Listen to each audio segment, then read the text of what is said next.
I never want anybody to be above the law. But the pardons are a very positive thing for a president. The question was asked yesterday about pardons with respect to Paul Manafort. I said, I'm not taking anything off the table. We're looking at a lot of different pardons for a lot of different people. Some of these soldiers are people that have fought hard, long, and then when they fight, sometimes they get really treated very unfairly. The power to pardon is a beautiful thing. You got to get it right. You got to get the right people. Who says that stuff out loud? Donald Trump does, because he loves a good old-fashioned presidential pardon.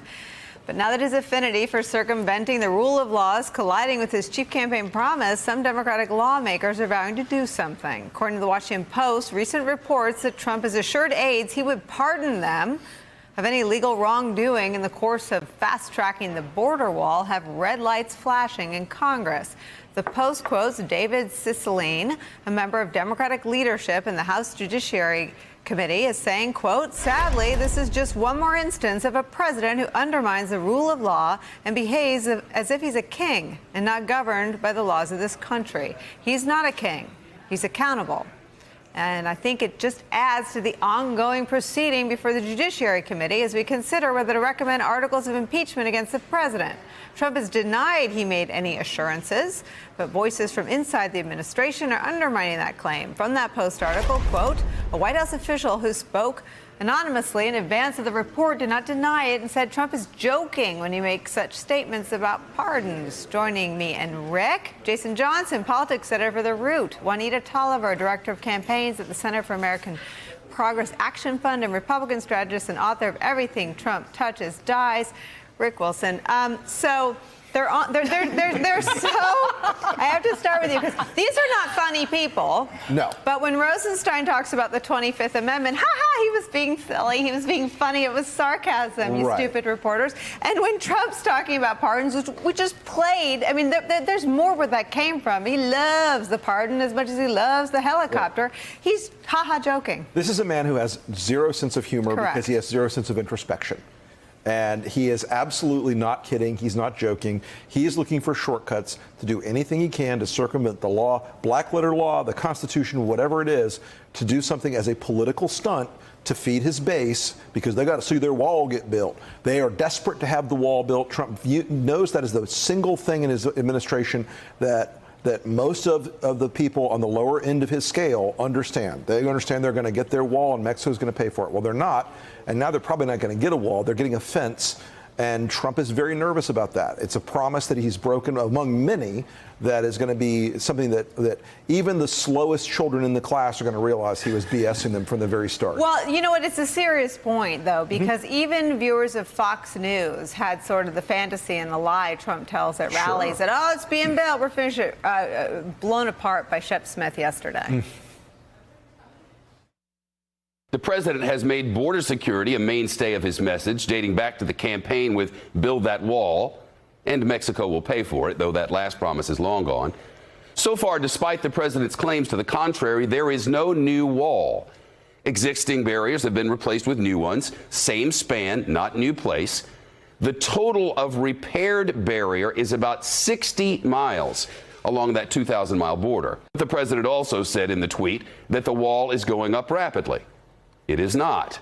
As we just reported, there is no new wall, only replacement for walls which were in need of repair or upgrade.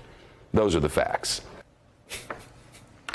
How about them apples? And how dare someone on Fox News tell their viewers the truth? God, I hope Shep has a food taster. Like, my thing is, this is honestly a line in the sand for Trump right now, where he's feeling pressure not from just traditional media sources, but even Fox News, calling out the fact that not a single mile of his wall has been built.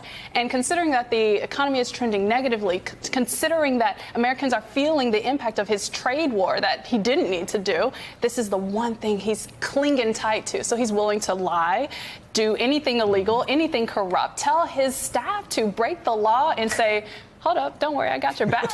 Like, that's what he's doing right now. It's ridiculous. I was never into Trump's political promises. They weren't for me. I didn't like them. I didn't vote for him. But if you were into those things, he sucks at giving them to you. Yes, yes. And going back to even the promise that he's making to his internal staff, Michael Cohen, right? Like why would you ever believe this man? He's on the HVAC team in prison now. Goodness gracious. So, yeah, I mean, this guy twice before you. He's making license plates, right? Like, why would anyone in Donald Trump's orbit or universe believe he's going to have your back? So that's the first thing. The second thing is this: I really believe this about a lot of his supporters. They ultimately don't care.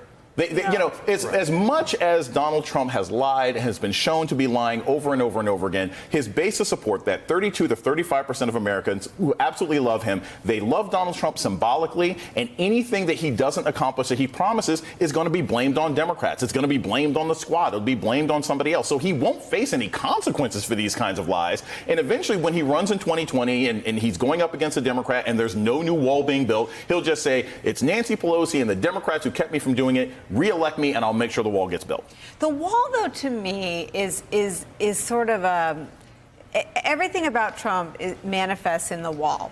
When Republicans, were asked to make the wall happen, he shut down the government over it. He got no wall. I mean, it just illustrates, because it's this tangible thing. I mean, I think the damage he's doing on the world stage is generational and lasting. It keeps me up at night. The wall, I don't think anyone thinks that a wall is going to keep people out. But his inability to build this thing that nobody wants is, to me, the Trump story. Yes, I mean, the wall is symbolic. It's a medieval idea that resonates with people. Especially Trump's wall. It's actually slats. Yes. And they're pointy, and they have to be black. Yes. And the failure to build the wall will also be symbolic and will reveal that he hasn't been able to accomplish anything. I want to go back to the pardon power and make a wonky point about it. Please. The reason he loves the pardon power is the reason why the pardon power is kind of a mistake. It's one of the only unmediated powers that the president has. It was kind of a mistake of the framers. They didn't want to do anything that felt kingly, like the pardon power. And I would argue, in fact, that of all these constitutional reforms that have to happen, the pardon power should be constitutionally remedied, right? There should, just the way Congress has to approve nominees that the president makes, Congress should have to approve pardons that the president makes. It should not be an unmediated power. Well, I was going to talk about how a president who doesn't read his PDB is so obsessed in the shallow aspects of the wall, but you took me somewhere smarter, so we'll stay there. On this question of pardons, too, if you look at who he gave them to, I mean, George W. Bush notably did not pardon Scooter Libby. Right. Donald Trump, I'm not sure he ever met him, did. I mean, he views it, he doesn't even view it the way the reluctant framers might have. He views it as a goodie, like the way he probably hands out cufflinks from the Oval. Like, here is some chum for my political patrons. Yeah, so the pardon power in the most benign way is about sympathy. It's about mercy. It's the quality of mercy is not strained. It's about justice. It's about equaling the scales of But justice. he uses it as a quid pro quo. And in fact, even in that thing that in the Washington Post where he said, if you do what I say, I will pardon you, that's a malfeasance quid pro quo right there for the whole world to see. Yeah. Well, and it's not an immunity totem from Survivor, right? Like, it's not, you can't hand it out in advance and then tell people, okay, keep doing all these things. Because at some point, what Michael Cohen and some of these other people realize is to break the kind of laws that Donald Trump wants you to break, you may do things that he can't pardon you for, right? And that self-sacrificial component of it is what they're missing. Yes. But let's be real, asking anyone who walks into the White House to do his bidding every day, is there anything left to sacrifice? How is it any human being that can walk on two legs and read the basic English language walks in to say, Donald Trump's going to pardon me if I do something illegal or wrong? How's Paul Manafort doing these days? And Michael Cohen. How's Michael Cohen doing? These guys, they should understand Trump is an utterly faithless person who operates from corrupt intent on everything. Well, then that takes me to my next question, and I'm going to put you two on the spot. I was heartened to see Democrats say that we're going to add this to our impeachment proceedings. What impeachment proceedings? They haven't happened. The discussion of the beginning of possibly putting together a committee to put together a file to maybe think about it, that is literally, hypothetically, that is literally all they have done. And it's interesting because we just had more news this week. We're up to 135, 138 or so Democrats who say they want to do it. The polling is in their favor. The top 4 Democratic nominees for 2020 are all leading Trump by 8 to 10 digits. The political consequence argument, which is what Nancy Pelosi and insiders have been using for months and months, is no longer the case. So why aren't they moving forward? I don't know, other than cowardice. And there's going to be an immense pressure when they come back from recess to do something about this. Something so blatant being done right now as an abuse of power, like, can't be ignored. Yeah. So pressure is going to be on. Look, I mean, the dangling of pardons was detailed in Mueller's reports, and I understand that an argument was made. Pelosi needed more information. These dangling of pardons have been now reported in the New York Times and the Washington Post. I mean, there is a Cliff Notes version. I mean, Sure. it's happening in real time. The use of power, and it can't be ignored. Well, but we've put too much. Now I'm dragging us in another direction.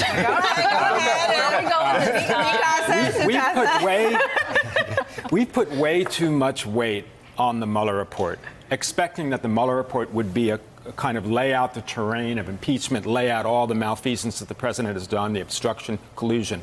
There are so many more points for an impeachment of the president based on his daily and weekly behavior, rather than the things that he's done in the Mueller report. And Congress needs to think about it in that light, not just in the details of the Mueller report. I guess my point, Rick, is they do neither. Yeah. Well, I don't have an answer. Hey there, I'm Chris Hayes from MSNBC. Thanks for watching MSNBC on YouTube. If you want to keep up to date with the videos we're putting out, you can click subscribe just below me, or click over on this list to see lots of other great videos.